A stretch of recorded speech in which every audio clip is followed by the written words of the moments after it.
Nagtigom ang tanang mga school heads sa mga pampublikong tunghaan sa lungsod sa Cordova aron tun-an ang mga lakang ipatuman aron masolusyonan ang nasinating kaigang sa mga classrooms. Pipila sa mga tunghaan ang nagtinguha nga himuon lang ang tanang klase sa buntag. Magsugod kini sa alas 6 sa buntag hangtod sa alas 12 sa udto.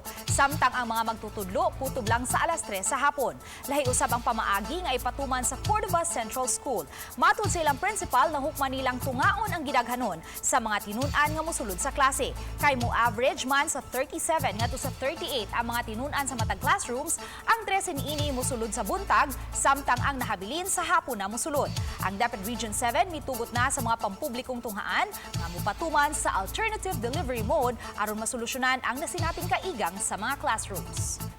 Kaysa amo agyod ang actual teaching is 6 hours. So pag nag-schedule sila og 6 to 12, nakuha nilang actual teaching nga 6 hours.